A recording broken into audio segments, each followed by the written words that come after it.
Hello friends, chapter 8 में स्वाध्याय 8.2 આપણે પૂરો કર્યો। ત્યાર પછીનો નવો મુદ્દો જે ભણવાનો છે એનું નામ છે સાદું વ્યાજ અને ચક્રવૃદ્ધિ વ્યાજ। હવે સાદું વ્યાજ અને ચક્રવૃદ્ધિ વ્યાજ એટલે શું એ સમજીએ।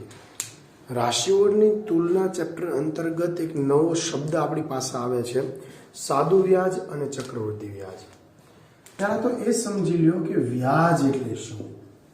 વ્યાજ એટલે આપણે પૈસા બેંકમાં મૂક્યા હોય, આપણે જેટલા પૈસા બેંકમાં મૂક્યા હોય એને કહેવાય છે મુદ્દલ।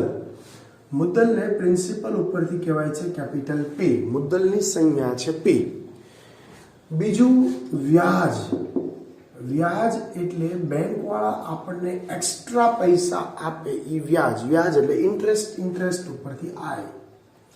પછી આવે છે મુદ્દત, મુદ્દતની સંજ્ઞા છે કેપિટલ એન, અને રેટ ટકાવારી, રેટ ઉપરથી સંજ્ઞા છે આર। સાહેબ પહેલા સમજીએ વ્યાજ એટલે શું। મેં બેંકમાં કંઈક પૈસા મૂક્યા છે, ધારો કે મેં બેંકમાં 1000 રૂપિયા મૂક્યા છે, ધારો કે આ 1000 રૂપિયા મેં બેંકમાં મૂક્યા છે। બેંક વાળાએ ધારો કે મને એવું કીધું કે તમને 10% વ્યાજ મળશે। આપણે ચેપ્ટર ટકાવારી આની પહેલાના વિડીયોની અંદર ભણ્યા, ટકાવારીનો મતલબ શું થાય। ટકાવારી 10% એટલે કે 100 રૂપિયાની વસ્તુ હોય તો 10% તમને મળશે। એટલે કે જો તમે બેંકમાં 100 રૂપિયા મૂકશો તો તમને 10 રૂપિયા વધારે મળશે। હવે આપણને એમ થાય કે સાહેબ આપણે બેંકમાં પૈસા મૂકીએ છીએ તો બેંકવાળા આપણને હામાં કેમ આપે છે? એટલા માટે કે આપણે જે કાંઈ પૈસા બેંકમાં મૂકીએ છીએ, બેંકવાળા એ પૈસા કોઈ વ્યક્તિને મકાન લેવું હોય, દુકાન લેવી હોય, ગાડી લેવી હોય, કોઈ પર્સનલ લોન જોતી હોય તો ટૂંકમાં એ આપણા પૈસા બેંકવાળા એ લોન સ્વરૂપે બીજા લોકોને વ્યાજે આપી દે। વ્યાજે આપી દે એટલે બેંકવાળા છે એ ખાસું એવું તગડું વ્યાજ મેળવે। એ વ્યાજમાંથી બેંકનો ખર્ચો અને આપણને વ્યાજ આપતા હોય છે। સાહેબ વ્યાજ એટલે શું? વ્યાજ એટલે તમે આપેલા કે મૂકેલા પૈસા સિવાયના એક્સ્ટ્રા જે તમે પાછા મેળવો છો એને વ્યાજ કહેવાય, બરાબર। બેંકમાં 1000 રૂપિયા મૂક્યા હોય એ 1000 રૂપિયાનું 10% લેખે વ્યાજ, આપણે ગોલ્ડન લાઈન યાદ કરો, 1000 ના 10%, એક મિનિટ ઉડી ગયું, 1 મિનિટ અહીંયા ઉડી ગયું, કેટલા રૂપિયા મળ્યા? 100 રૂપિયા।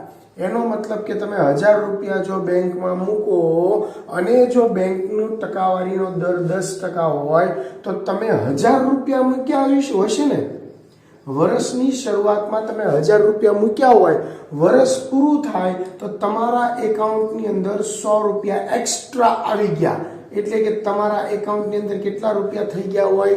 1100 રૂપિયા। તો તમે જેટલા રૂપિયા મૂક્યા હતા એને કહેવાય છે મુદ્દલ। બેંક વાળાએ તમારા એકાઉન્ટમાં જેટલા રૂપિયા નાખ્યા હતા એને કહેવાય વ્યાજ।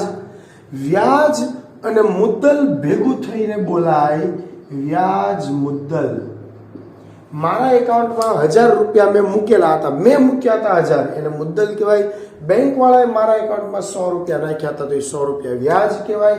અને મારા એકાઉન્ટમાં કુલ કેટલા થઈ ગયા? કુલ તો વ્યાજ અને મુદ્દલ ભેગું થઈને બોલાય વ્યાજ મુદ્દલ, એટલે કે ટોટલ રૂપિયા। વ્યાજ મુદ્દલને બીજા શબ્દમાં રાશ પણ કહેવાય છે, રાશ, બરાબર। વ્યાજ મુદ્દલ અથવા રાશ। તો તમને ખબર પડી જોઈએ પહેલા તો વ્યાજ એટલે શું, મુદ્દલ એટલે શું, વ્યાજ મુદ્દલ એટલે શું। વ્યાજ મુદ્દલની નિશાની છે, સંજ્ઞા છે એ। વ્યાજ મુદ્દલ એટલે કે તમે જે પૈસા મૂક્યા હતા એ એટલે કે મુદ્દલ, અને બેંક વાળાએ જે પૈસા એક્સ્ટ્રા નાખ્યા આપણા એકાઉન્ટમાં એ વ્યાજ, એટલે થઈ ગયું વ્યાજ વત્તા મુદ્દલ એટલે વ્યાજ મુદ્દલ। વ્યાજ મુદ્દલનું સૂત્ર આવું છે, વ્યાજ મુદ્દલ બરાબર વ્યાજ વત્તા મુદ્દલ। વ્યાજ એટલે આઈ, મુદ્દલ એટલે પી, અને બે ભેગું થાય એટલે મળી જાય વ્યાજ મુદ્દલ એ। આવું સૂત્ર આપણને મળે છે। હવે બીજી એક ચર્ચા સાથે કરીએ કે સાહેબ વ્યાજની અંદર 2 પ્રકારના વ્યાજ હોય છે, જેની ચર્ચા આપણે સ્ટાર્ટિંગમાં શબ્દ બોલ્યો એ જ। વ્યાજ 2 પ્રકારનું હોય છે, એક સાદું વ્યાજ હોય અને એક ચક્રવૃદ્ધિ વ્યાજ હોય. સાદું વ્યાજ અને ચક્રવૃદ્ધિ વ્યાજ બે પ્રકારના વ્યાજ હોય છે. બંને વિશે ચર્ચા કરી લઈએ. ધારો કે મેં 1000 રૂપિયા બેંકમાં મૂક્યા છે 10% લેખે. આ કોઈ એ નામનો વ્યક્તિ છે, એક્સ નામનો વ્યક્તિ છે. કોઈ વ્યક્તિનું નામ છે એક્સ, બીજો કોઈ વ્યક્તિ છે જેનું નામ છે વાય. એક વ્યક્તિએ પૈસા મૂક્યા 1000 રૂપિયા 10% લેખે સાદા વ્યાજે. બીજો વ્યક્તિ છે એને એટલા જ રૂપિયા મૂક્યા 10% એ જ પણ ચક્રવૃદ્ધિ વ્યાજે. સાહેબ બેમાંથી કોને પૈસા વધારે મળે એની ચર્ચા કરીએ. પહેલા તો સાદું વ્યાજ કોને કહેવાય? તો કે ભાઈ આ 1000 રૂપિયા, આ 1000 ના 10%, 2 મહિના ઉડી ગયા એટલે 100 રૂપિયા. એનો મતલબ કે આ એક્સ ભાઈને દર વર્ષે એના એકાઉન્ટમાં 100 રૂપિયા 100 રૂપિયા 100 રૂપિયા 100 રૂપિયા 100 રૂપિયા વધતા જશે. જેટલા વર્ષ સુધી એ એકાઉન્ટમાં રાખી મૂકશે, પ્રથમ વર્ષે એના એકાઉન્ટમાં કેટલા રૂપિયા થઈ ગયા હશે ભાઈ? એને 1000 મૂક્યા હતા, 100 રૂપિયા આવ્યા એટલે 1100 થઈ જશે. બીજા વર્ષે એના એકાઉન્ટમાં એને 1000 રૂપિયા જ મૂકેલા રાખેલા હતા, 1000 રૂપિયા જ મૂકી રાખ્યા હતા, પણ પહેલું વર્ષ પૂરું થયું એટલે 100 રૂપિયા આવી ગયા. બીજું વર્ષ પૂરું થયું એટલે 100 રૂપિયા આવી ગયા. ત્રીજું વર્ષ પૂરું થયું એટલે 100 રૂપિયા આવી ગયા. દર વર્ષે એના એકાઉન્ટમાં 100 રૂપિયા વધતા જાય અને કુલ 3 વર્ષ પછી એના એકાઉન્ટમાં કેટલા રૂપિયા થઈ ગયા હશે? તો કે ભાઈ 1000 રૂપિયા મૂક્યા હતા, દર વર્ષે 100 વધતા જાય એટલે 3 વર્ષ પૂરા થાય એટલે એના એકાઉન્ટની અંદર 1300 રૂપિયા આવી ગયા હશે. વિચાર કરો, એને મૂક્યા હતા 1000 રૂપિયા વગર મહેનતના, કોઈ વસ્તુ કોઈ મહેનત કર્યા વગર એને 300 રૂપિયા એક્સ્ટ્રા મળ્યા. એ જે 300 રૂપિયા જે વધારાના મળ્યા છે એનું વ્યાજ છે સાહેબ, એને વ્યાજ કહેવાય. તો ચક્રવૃદ્ધિ વ્યાજ કોને કહેવાય એની ચર્ચા કરીએ. કે ભાઈ 1000 રૂપિયા બેંકમાં મૂક્યા હતા તો પ્રથમ વર્ષે એના એકાઉન્ટની અંદર 100 રૂપિયા એડ થઈ ગયા, બરાબર? એને મૂક્યા હતા 1000 રૂપિયા ઓલાની સાથે, તો બે ભાઈબંધોએ હારે જ મૂક્યા હતા, પણ એકે સાદા વ્યાજે ને બીજાએ ચક્રવૃદ્ધિ વ્યાજે મૂક્યા હતા. પહેલું વર્ષ પૂરું થયું એટલે એના એકાઉન્ટમાં 1000 ના 10%, કેટલા રૂપિયા એના એકાઉન્ટમાં ઉમેરાણા? 100 રૂપિયા. તો પહેલા વર્ષે બેના એકાઉન્ટમાં 100 રૂપિયા જ ઉમેરાણા, કોઈ વાંધો નથી. બીજા વર્ષે વાત કરીએ, હવે એના એકાઉન્ટમાં પડ્યા કેટલા હશે? તો કે ભાઈ અત્યારે એના એકાઉન્ટમાં પ્રથમ વર્ષ પૂરું થયું એટલે એના એકાઉન્ટની અંદર 1100 રૂપિયા હશે. એ 1100 રૂપિયાના 10%, એક મિનિટ ઉડી ગયું, બીજું મિનિટ ઉડી ગયું એટલે બીજું વર્ષ પૂરું થયું ત્યારે એના એકાઉન્ટમાં કેટલા રૂપિયા આવ્યા હશે? જુઓ તો 110 રૂપિયા એના એકાઉન્ટમાં આવ્યા હશે. તો જુઓ, બીજા વર્ષે આ એક્સ ભાઈને 100 રૂપિયા મળતા હતા, પણ વાય ભાઈને કેટલા રૂપિયા મળ્યા? 110. આના કરતા 10 રૂપિયા વધારે મળી ગયા. તો હવે એ ભાઈના એકાઉન્ટની અંદર કેટલા રૂપિયા થઈ ગયા હશે? તો કે પહેલું વર્ષ પૂરું થયું ત્યારે એના એકાઉન્ટની અંદર 1000 રૂપિયા મૂકેલા હતા, એમાં 100 આવ્યા. બીજું વર્ષ પૂરું થયું એટલે 110 રૂપિયા આવ્યા.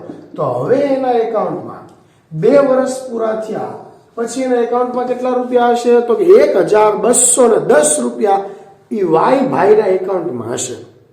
ત્રીજું વર્ષ પૂરું થયું તો 1210 ના 10%, એક મિનિટ અહીંયા ઉડી ગયું, એક મિનિટ ઉડી ગયું.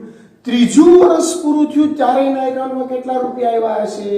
તો કે ભાઈ 121 રૂપિયા આવ્યા હશે. વિચાર કરો, ફાયદામાં કોણ છે ભાઈ? એક્સ ભાઈ ફાયદામાં છે કે વાય ભાઈ ફાયદામાં છે? તો કે વાય ભાઈ. હું કામ?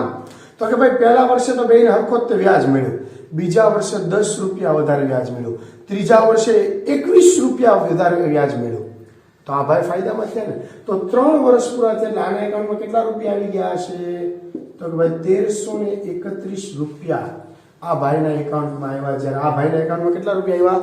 1300 રૂપિયા. આને 31 રૂપિયા વધારે વ્યાજ મળ્યું. કેમ?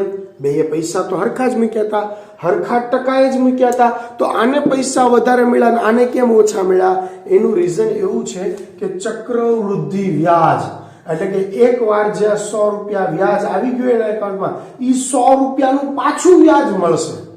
એ 100 રૂપિયાના 10% લેખે 10 રૂપિયા વધારે મળ્યા. હવે તો કે 110 ઈ જે વ્યાજ મળ્યું તો આ 100 આ 110 એટલે 210 ઈ 210 નું પાછું 10% એટલે 21 રૂપિયા. તો આમાં દર વર્ષે 100 જ ઉમેરાય, ઈ ફિક્સ થઈ ગયું. આમાં 100 નહીં ઉમેરાય, 100 કરતા વધારે ઉમેરાતા જ જશે. તો સ્માર્ટ વર્ક કોને કહેવાય? આપણે ક્યાં પૈસા મૂકવા જોઈએ? સાદા વ્યાજે કે ચક્રવૃદ્ધિ વ્યાજે? તો બટ ઓબ્વિયસ છે ચક્રવૃદ્ધિ વ્યાજે. સાદું વ્યાજ એટલે દર વર્ષે 100 રૂપિયા વધ્યા કરે, ટકાવારીને આનુષંગિક એને રિલેટેડ જે કઈ ટકાવારી હોય એ. પણ ચક્રવૃદ્ધિ વ્યાજ એટલે શું? એકવાર વ્યાજ આવ્યું એનું પાછું વ્યાજ, એટલે કે વ્યાજના વ્યાજને ચક્રવૃદ્ધિ વ્યાજ કહેવાય. આપણે પૈસા મૂકવા જઈએ અથવા પૈસા બેંકવાળાને દેવો હોય તો કેમાં દેવાય? ચક્રવૃદ્ધિ વ્યાજે જ દેવાય. હું કામ? વ્યાજનું વ્યાજ મળ્યા કરે આપણને તો ફાયદો જ ને ભાઈ. આ બેંકવાળા એક તો આપણા પૈસા સાચવે છે, એટીએમ માંથી ગમે ત્યારે જોતા હોય ત્યારે તરત તમને પાછા આપી દે. ત્રીજું કે ઉલટાના આપણા પૈસા સાચવે તો આપણે એને પૈસા આપવા જોઈએ, એટલે એ લોકો આપણને હામાં આપે છે કે ભાઈ તમે અમારી બેંકમાં પૈસા મૂકો, અમે તમને વધારે પૈસા આપશું, અમે તમને વ્યાજ આપશું. તો એ વ્યાજ, તો બેંકમાં આપણને જે વ્યાજ મળતું હોય છે સાહેબ, એ ચક્રવૃદ્ધિ વ્યાજ જ હોય છે. તો સાદું વ્યાજ અને ચક્રવૃદ્ધિ વ્યાજ વચ્ચેને ખબર હોવી જોઈએ. ચક્રવૃદ્ધિ વ્યાજ એટલે એકવાર વ્યાજ મળ્યું, એ વ્યાજનું ફરીવાર વ્યાજ મળે તો એ ફાયદો ચક્રવૃદ્ધિ વ્યાજમાં મળે. જ્યારે સાદા વ્યાજમાં જે અમાઉન્ટ ફિક્સ થઈ છે, જે ટકાવારી નક્કી થઈ છે દર વર્ષે, એ એડ થયા કરે, તો આને સાદું વ્યાજ કહેવાય છે. ઉદાહરણ નંબર 10 ની રકમ વાંચીએ. લખ્યું છે 10,000 રૂપિયાની રકમ 15% પ્રતિ વર્ષ વ્યાજ લઈએ તો વ્યાજ લેખે 2 વર્ષ માટે ઉછીની લઈએ તો કેટલું સાદું વ્યાજ આપવું પડે અને કેટલું વ્યાજ મુદ્દલ આપવું પડે? જોઈએ. 10,000 રૂપિયા પહેલા લીધેલા છે એટલે 10,000 રૂપિયા મુદ્દલ કહેવાય. જેટલા મૂક્યા હોય અથવા લીધા હોય એ મુદ્દલ. 15% પ્રતિ વર્ષે એટલે પ્રતિ વર્ષ 15%. વર્ષની જ ગણતરી કરવાની, મહિનાની નહીં. 15%. વર્ષ કેટલા? મુદ્દત કેટલી? 2 વર્ષ મુદ્દત. વ્યાજ કેટલું? આ ગોતવાનું છે. વ્યાજ મુદ્દલ કેટલું? આ ગોતવાનું છે. આ 2 વસ્તુ આપણે ગોતવાની છે. બરાબર. ચોપડી વાળા કઈ ગણતરી કરી છે, હું એની કરતા સરળ સૂત્રાત્મક તમને રજૂઆત આપું છું. સાદા વ્યાજની ગણતરી કરવી હોય તો સૂત્ર યાદ રાખો, I બરાબર PRN છેદમાં 100. આ સૂત્ર યાદ રાખો, I બરાબર PRN છેદમાં 100. I બરાબર PRN છેદમાં 100. 2-3 વાર બોલો એટલે સૂત્ર આમનું યાદ રહી જાય. I અહીંયા બાજુમાં લખેલું છે, I એટલે વ્યાજ, P એટલે પ્રિન્સિપલ, કેટલા રૂપિયા મૂક્યા હતા? 10,000 રૂપિયા મૂક્યા હતા ભાઈ. R એટલે રેટ, ટકાવારી, કેટલી ટકાવારી એ? 15 ટકાવારી, 15%. મુદ્દત કેટલા વર્ષ માટે? 2 વર્ષ માટે. તો કિંમત મૂકી, મેં બીજું કાંઈ જ નથી કર્યું. 2 મીંડા વ્યવહારે ઉડી ગયા. 15 દુ 30, આ 2 મીંડા જોઈ રહ્યા, એ એમને મૂકી દો. એટલે કે જો તમે 10,000 રૂપિયા લાવ્યા છો 15%, તો 2 વર્ષ પૂરા થાય પછી તમારે 3,000 રૂપિયા એક્સ્ટ્રા આપવાના છે, વ્યાજ આપવાનું છે. 3,000 વ્યાજ, જે 10,000 આપવાના હતા મુદ્દલ, જે રોકડા લાવ્યા હતા એ તો આપવાના જ છે, પણ 3,000 રૂપિયા એક્સ્ટ્રા વધારાના આપવાના. તો પહેલો સવાલ આપણે હું પૂછું, વ્યાજ કેટલું? તો 3,000 જવાબ મળી ગયો. બીજો સવાલ છે ટોટલ કેટલા ચૂકવવાના? વ્યામું એટલે કે વ્યાજ મુદ્દલ કેટલું? તો કે ભાઈ વ્યાજ વત્તા મુદ્દલ. વ્યાજ આપવાનું છે 3,000 રૂપિયા અને મુદ્દલ જે બેઠે બેઠા કેટલા રૂપિયા લાવ્યા હતા આપણે? 10,000 રૂપિયા. ઈ તો ટોટલ કેટલા ચૂકવવાના ભાઈ? 13,000 રૂપિયા આપણે ચૂકવવા પડે. લાવ્યા હતા 10,000 અને ચૂકવ્યા કેટલા? 13,000. તો 3,000 રૂપિયા જે એક્સ્ટ્રા ચૂકવ્યા છે એ વ્યાજ છે. તો આ હતો ઉદાહરણ નંબર 10. બહુ સરળ દાખલો હતો, એક જ સ્ટેપનો છે, એક જ સૂત્રની અંદર કિંમત મૂકી એટલે દાખલો પૂરો. ત્યારબાદ ઉદાહરણ નંબર 11 ની રકમ વાંચીએ. રૂપિયા 12,600 પર 10% પ્રતિ વર્ષના દરે 2 વર્ષ માટે ચક્રવૃદ્ધિ વ્યાજ શોધો, આવો સવાલ છે. હવે ચક્રવૃદ્ધિ વ્યાજ માટેનું સૂત્ર ગયા લેક્ચરની હમણાં થોડી વાર પહેલાના વિડીયોની અંદર જેની આપણે સાદા વ્યાજની વાત કરી, I બરાબર PRN છેદમાં 100, જેમાં P એટલે મુદ્દલ, R એટલે ટકાવારી, N એટલે મુદ્દત, I એટલે ઇન્ટરેસ્ટની વાત કરી, A એટલે અમાઉન્ટ એટલે જેને કહેતા હતા વ્યાજ મુદ્દલ, વ્યાજ વત્તા મુદ્દલ એટલે વ્યાજ મુદ્દલ. આવી ચર્ચા આપણે સાદા વ્યાજ માટે કરેલી હતી. ચક્રવૃદ્ધિ વ્યાજ મુદ્દલ માટે ચક્રવૃદ્ધિ વ્યાજ મુદ્દલનું સૂત્ર એટલે કે એ નું સૂત્ર 1+r/100 ગુણ્યા p એટલે સૂત્ર આવું કાંક બન્યું PRN/100 એની બદલે p કૌંસમાં 1+r/100 n એટલે મુદ્દત r એટલે ટકાવારી p એટલે મુદ્દલ કેટલા રૂપિયા મૂક્યા હતા એ અને એ કેપિટલ એ એટલે થઈ જશે ચક્રવૃદ્ધિ વ્યાજ મુદ્દલ આપણા એકાઉન્ટમાં કેટલા થઈ ગયા. હવે આપણે રકમ વાંચી એની અંદર ક્લિયર કીધું છે કે 12,600 રૂપિયા મૂકવાના છે એટલે શું આપી દીધું છે આપણને પહેલાં તો પી આપી દીધો છે. તો જે વસ્તુ આપી હોય એનું લિસ્ટ બનાવો. પહેલાં તો શું આપ્યું છે પી આપ્યું છે 12,600 રૂપિયા. કેટલા ટકાએ તો રેટ કીધા છે 10% લેખે મૂકવાના છે ભાઈ. કેટલા વર્ષ માટે તો કીધું છે એન બરાબર મુદ્દત બરાબર કીધું છે 2 વર્ષ. હંમેશા વર્ષમાં હોવી જોઈએ મુદ્દત. જો વર્ષમાં ન હોય તો શું થાય એની ચર્ચા આપણે થોડી વારમાં કરશું. મારા એકાઉન્ટમાં બેંકમાં મેં 12,600 રૂપિયા મૂક્યા હતા 10% લેખે અને 2 વર્ષ પછી હું લેવા જઈશ તો મારા એકાઉન્ટમાં કેટલા રૂપિયા થઈ ગયા હશે એ મારે ગોતવું છે. પી એટલે 12,600 કૌંસમાં 1+r એટલે ટકાવારી છેદમાં 100 n એટલે 2 વર્ષ માટે મૂક્યા છે ને એટલા માટે 12,600 એમનેમ રહેવા દઈએ. એક મીંડું વ્યવહારે ઉડી ગયું તો વધ્યું શું જુઓ તો 1+1/10 હોલ સ્ક્વેર આખાનો વર્ગ. સાદરૂપ આપી દઈએ 10 એકા 10 ને આમ લસા લઈ લો 10 એકા 10 10 ને 1 11 12,600 10 એકા 10 ને 1 11/10 વર્ગ. એમ ન ખબર પડે તો ચોકડી ગુણાકાર વિચારો કે આના છેદમાં કાંઈ નથી તો કેટલો હોય એકડો તો હોય જ તે. ચોકડી ગુણાકાર નાખો 10 એકા 10 1 એકા 1 છેદમાં 2 નો ગુણાકાર એવું કરો તો વાંધો નથી. સાદરૂપ આપી દો છેલ્લું બાકી રહ્યું છે એ બરાબર 12,600 ગુણ્યા કેટલા વધ્યા છે 11 વર્ગ છેદમાં 10 વર્ગ. 11 વર્ગ એટલે 121 છેદમાં 10 વર્ગ એટલે 100. હવે જુઓ આ 100ના 2 મીંડા વ્યવહાર અહીંયા ઉડી ગયા. વધ્યું શું 126 ગુણ્યા 121 કરો બેનો ગુણાકાર કરશો એટલે જવાબ આવે 15,246 રૂપિયા મારા એકાઉન્ટમાં થઈ જશે. સાહેબ વિચાર કરવા જેવી બાબત છે કે મેં મારા એકાઉન્ટમાં કેટલા રૂપિયા મૂક્યા હતા. મેં મારા એકાઉન્ટમાં 12,600 રૂપિયા મૂક્યા હતા. મારા એકાઉન્ટમાં કેટલા રૂપિયા થઈ ગયા તો કે ભાઈ 15,246 રૂપિયા મારા એકાઉન્ટમાં થઈ ગયા હતા. સવાલ એવો છે કે કેટલા રૂપિયા વ્યાજ મેળવ્યું હશે ચક્રવૃદ્ધિ વ્યાજ શોધો. તો આ મને મળી ગયું ચક્રવૃદ્ધિ વ્યાજ મુદ્દલ બરાબર. જુઓ એ બરાબર સી એટલે ચક્રવૃદ્ધિ વ્યાજ CI એટલે કમ્પાઉન્ડ ઇન્ટરેસ્ટ વત્તા પી એટલે મુદ્દલ. એ તો જે હતું એ સૂત્ર થઈ ગયું. CA એટલે કમ્પાઉન્ડ એમાઉન્ટ બરાબર છે અથવા ખાલી એ લખો તો ચાલશે. એ બરાબર CI વત્તા પી. હવે આ સૂત્ર હું લખું એ બરાબર CI એટલે કે ચક્રવૃદ્ધિ વ્યાજ અથવા કમ્પાઉન્ડ ઇન્ટરેસ્ટ વત્તા પી. આમાં મને એ ખબર પડી ગઈ છે 15,246 એ મળી ગયો છે. પી આપેલો છે 12,600. મારે આઈ ગોતવાનો છે CI ચક્રવૃદ્ધિ વ્યાજ મારે ગોતવાનું છે. તો CI ને કરતા બનાવવું ચક્રવૃદ્ધિ વ્યાજ ગોતવાનું છે 15,246 વત્તા 12,600 આ બાજુ આવે એટલે ઓછા 12,600. સાદરૂપ આપો એટલે ખબર પડે કે CI બરાબર મળે છે 2,646 રૂપિયા ચક્રવૃદ્ધિ વ્યાજ મળે. તો છે ને એકદમ સરળ દાખલો કે ભાઈ મેં બેંકમાં 12,600 રૂપિયા મૂક્યા હતા 10%. 2 વર્ષ પછી હું લેવા ગયો તો મારા એકાઉન્ટમાં થઈ ગયા હતા 15,246. કેટલા રૂપિયા વધારે મળ્યા તો કે 2,646 રૂપિયા મને ચક્રવૃદ્ધિ વ્યાજ મળ્યું. ત્યાર પછીની રકમ વાંચીએ. ઉદાહરણ નંબર 12. જો 12,000 રૂપિયાની લોન 1.5 વર્ષ માટે એટલે કે 1.1 વર્ષ માટે 10% અર્ધવાર્ષિક વ્યાજે લેવામાં આવતી હોય તો કુલ કેટલી રકમ પરત કરવી પડે. હવે આ વસ્તુ વિચારો કે ભાઈ આપણને ગમે ત્યારે ટકાવારી આપે ને યાદ રહે જે ટકાવારી આપણને આપી હોય છે એ હંમેશા વાર્ષિક આપે છે.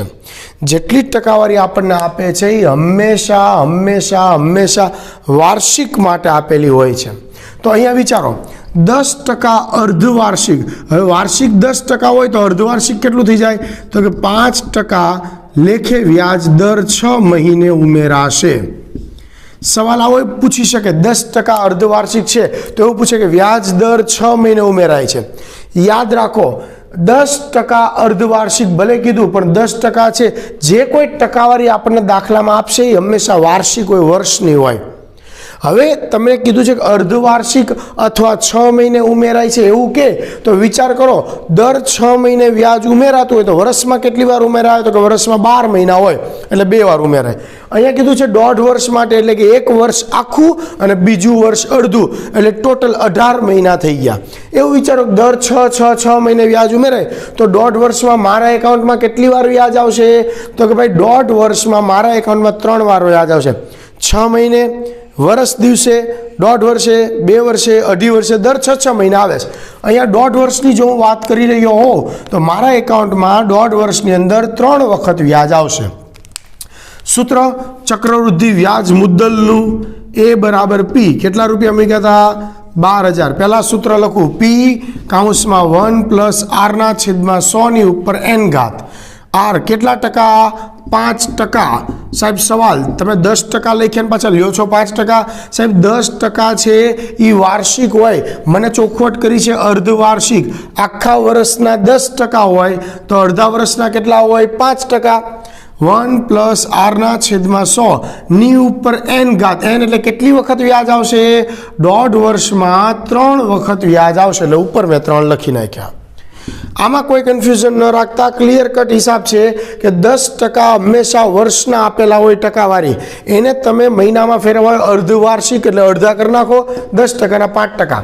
5% લેખે 1.5 વર્ષમાં કેટલી વાર વ્યાજ ઉમેરાય તો કે 3 વાર એટલે મેં ઉપર 3 લખ્યા। 12,000 એમનેમ રહેવા દીધા। કાઉન્સમાં છેદ ઉડાડો 20 50 100 લસા લઈ લો 20 21 અહીંયા 5 રો ઉડી ગયો એટલે એકડો તો હોય જ તે 20 21 ને 1 21 ના છેદમાં 20 ની ઉપર 3 ઘાત। एकदम सरल सादू रूप है बराबर। तो केटला रुपया वधे छे 12,000 रुपया मूकेला हता अने हवे एमां 21 नी 3 घात 21 गुणिया 21 गुणिया 21 छेदमां 20 नी 3 घात એટલે 20 गुणिया 20 गुणिया 20 आवो सरल हिसाब थाय छे।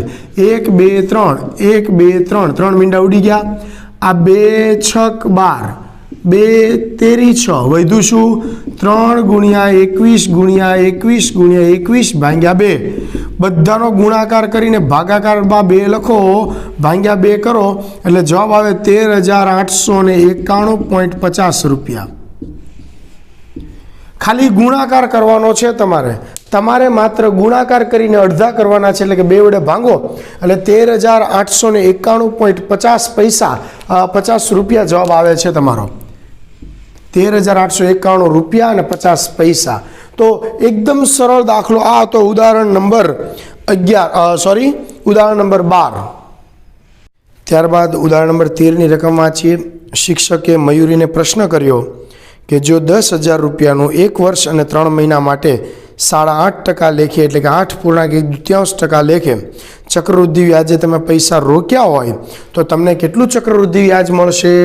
આવું શિક્ષકે મયુરી નામની વિદ્યાર્થીનીને પૂછ્યું છે કે ભાઈ 10,000 રૂપિયા તમે મૂક્યા છે એટલે પી મુદ્દત આપી દીધો, એન મુદ્દત આપી દીધી છે, आर टकावारी आपी है। सवाल पूछो है सीआई तमने केटलू चक्रवृद्धि व्याज मळशे ई पहला थोड़ी चर्चा करी लीए। एन नी कीधेलुं हतुं कि एन मुद्दत हमेशा फरजियात वर्ष में होवी जोईए। तो अहींया तो अर्धु वर्ष में है अर्धु महीना में है तो आनी गणतरी केम करवी साहेब मारे विचार करिए। 1 वर्ष अने 3 महीना एक काम करो 1 वर्ष आखुं एमनेम रहेवा दीए। आ 3 महीना है ने 3 महीना एने वर्ष में फेरवू हो तो भांग्या 12 कर्या में आ भांग्या 12 कर्या तो वर्ष लखी सकीश। बीजी बात 1 वर्ष अहींया छेद उडाड़ी दीए 3 चौक 12 1/4 वर्ष थई गया। चलो बराबर है 1.1/4 वर्षनो मतलब एवो थयो कि 1 वर्ष आखू बीजू वर्ष चौथा भागनुं लेवानुं। आनो मतलब आवो थयो। 8.1/2% एने 8.5% पण कहेवाय छे 8.5%।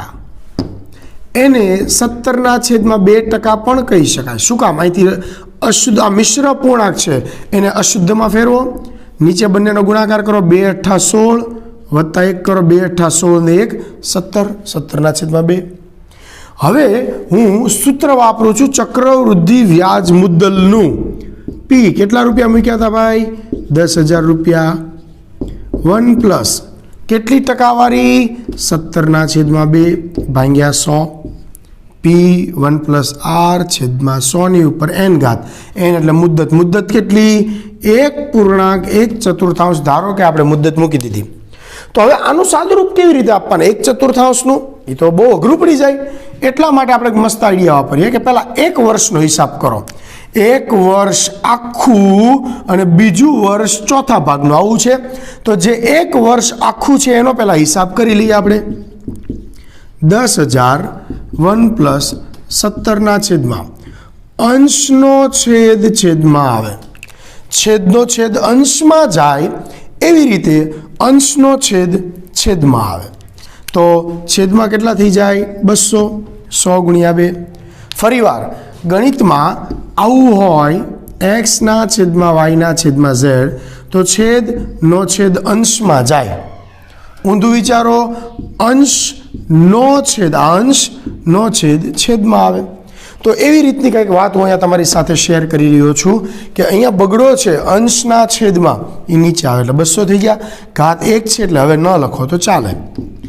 10,000 ગુણ્યા આ લસા લઈ લો, 200 × 200 વત્તા 17 એટલે 217/200. એ છે ને એકદમ સરળ હિસાબ. આ 2 મીંડા અહીંયા ઉડી ગયા. 2 × 5 = 10, 0 પડ્યો છે હજી. તો તમને એ મળી જશે. એ એટલે કે ચક્રવૃદ્ધિ વ્યાજ મુદ્દલ તમને મળે છે. એ બરાબર 10,850 રૂપિયા. શું વધ્યું? 217 × 5 કરો, જે જવાબ આવે એની પાછળ મીંડું લગાડી દો, અથવા 217 × ડાયરેક્ટ 50 કરો એટલે તમને 10,850 રૂપિયા મારા એકાઉન્ટમાં થઈ જશે. 1 મિનિટ, 10,000 રૂપિયા મેં મૂક્યા હતા, મારા એકાઉન્ટમાં કેટલા થઈ ગયા? 10,850. તો કેટલા વધી ગયા? 10,000 મૂક્યા હતા, 10,850 થઈ ગયા એટલે મારા એકાઉન્ટમાં 850 રૂપિયા વધી ગયા. પણ યાદ કરો, આપણે હિસાબ કેટલા વર્ષનો કર્યો? 1 વર્ષનો. હજી આ બીજા વર્ષમાં થોડાક મહિના એટલે કે 1/4 વર્ષ, બીજા વર્ષનો ચોથો ભાગ હજી એનું વ્યાજ મળવાનું બાકી છે. એની ગણતરી કઈ રીતે કરવી? તો કે ભાઈ એના માટે 850 રૂપિયા વ્યાજ તો પહેલાં 1 વર્ષનું મળી ગયું, 1 વર્ષનું આખું વ્યાજ. હવે બીજું વર્ષ ચોથા ભાગનું છે તો એના માટે હું સાદા વ્યાજનું સૂત્ર વાપરું. હવે સવાલ, સાહેબ ઘડીક તમે ચક્રવૃદ્ધિ વ્યાજનું સૂત્ર વાપરો, ઘડીક સાદા વ્યાજનું સૂત્ર વાપરો, અમને કેમ ખબર પડે? તો સમજો કે આ 1 વર્ષનો હિસાબ કર્યો, મારા એકાઉન્ટમાં કેટલા રૂપિયા પડ્યા હશે 1 વર્ષ પૂરું થયું પછી? 10,850. તો યાદ રહે, મેં જેટલા રૂપિયા મૂક્યા હતા સાદા વ્યાજની ગણતરી એના ઉપર હું નથી કરવાનો. સાદું વ્યાજ તો કહેવાય કે જેટલા રૂપિયા તમે મૂક્યા હોય એની જ ગણતરી કરો તો સાદું વ્યાજ મળે. પણ એકવાર મારા એકાઉન્ટમાં વ્યાજ આવી ગયું એટલે મારા એકાઉન્ટમાં 10,850 રૂપિયા થઈ ગયા. તો હવે 10,850 રૂપિયા એટલે કે મેં મૂક્યા હતા એમાં 850 જે વ્યાજ ઉમેરાણું તો એની હું ગણતરી કરીશ. એટલે કે 850 વ્યાજ છે એની ગણતરી આમાં આવી ગઈ એટલે વ્યાજનું વ્યાજ તો એને તો ચક્રવૃદ્ધિ વ્યાજ જ કહેવાય. તો વ્યાજ કેટલું મારા એકાઉન્ટમાં આવે છે? 850. તો યાદ રહે, હું મુદ્દલ તરીકે પી તરીકે 10,000 ને નહીં લઉં. જો 10,000 લઈશ તો સાદું વ્યાજ મળશે, પણ હું ચક્રવૃદ્ધિ વ્યાજની ગણતરી કરું છું એટલે સાદા વ્યાજના સૂત્રની અંદર હું એકવાર વ્યાજ આવી ગયું છે એ રકમ મૂકીશ કે જેથી એકવાર વ્યાજ આવી ગયું એનું બીજી વાર હું વ્યાજ ગણી શકું. તો એને તો ચક્રવૃદ્ધિ વ્યાજ જ કહેવાય છે. તો હવે હું 10,000 ન મૂકતા 10,850 એટલે કે વ્યાજ ઉમેરાણું હું મૂકું છું અને એ વ્યાજનું વ્યાજ હું ગોતી રહ્યો છું. ટકાવારી તો એ જ છે 17/2 PRN. એન એટલે કેટલા વર્ષ? તો કે 1 વર્ષનો ચોથો ભાગ ભાગ્યા 100. PRN/100 ની ગણતરી કરવા જઈ રહ્યો છું. 0 0 ઉડી ગયા. છેદ ઉડાડીએ, સાદુરૂપ આપશો, અહીંયા 5 વડે છેદ ઉડે છે એટલે જવાબ આવશે 230.5 રૂપિયા તમને આમ જુઓ તો સાદું વ્યાજ, પરંતુ આપણે વ્યાજની કિંમત 10,850 હારે લીધી છે એટલે આ મને મળ્યું એ ચક્રવૃદ્ધિ વ્યાજ મળ્યું. તો સાહેબ પહેલા વર્ષ પૂરું થયું, પહેલું વર્ષ, ત્યારે મારા એકાઉન્ટમાં 850 રૂપિયા ચક્રવૃદ્ધિ વ્યાજ આવ્યું હતું. બીજા વર્ષનો ચોથો ભાગ એટલે જે 1/4 વર્ષનું વ્યાજ મળ્યું એ કેટલું મળ્યું? 230.5 રૂપિયા. આમ કુલ 1.1/4 વર્ષ પૂરું થયું એટલે મારા એકાઉન્ટમાં 10,080.5 રૂપિયા વ્યાજ ઉમેરાયું હશે. સાહેબ 850 રૂપિયા એક વર્ષનું વ્યાજ હતું, 230 રૂપિયા આ બાકીનું જે વર્ષ હતું બીજા વર્ષનો ચોથો ભાગ એની ગણતરી કરી. યાદ રહે, ફરીવાર બોલું છું કે જો પી 10,000 લીધા તો એ સાદું વ્યાજ કહેવાય, પણ હું વ્યાજ એકવાર આવી ગયું એ વ્યાજની ફરીથી ગણતરી કરી, ભલે ને સાદા વ્યાજમાં સૂત્ર મૂક્યું પણ વ્યાજના વ્યાજ એટલે એને તો ચક્રવૃદ્ધિ વ્યાજ કહેવાય. તો પહેલું વ્યાજ મળ્યું તો 850 ચક્રવૃદ્ધિ વ્યાજ, બીજું ચક્રવૃદ્ધિ વ્યાજ મળ્યું તો 230. ટોટલ મારા એકાઉન્ટમાં આ મયુરીના એકાઉન્ટમાં 10,000 રૂપિયા મૂક્યા હતા તમે 1 વર્ષને 3 મહિના માટે, તો 1 વર્ષને 3 મહિનામાં એના એકાઉન્ટની અંદર 10,080 રૂપિયા અને 50 પૈસા ચક્રવૃદ્ધિ વ્યાજ તરીકે એડ થઈ ગયા હશે.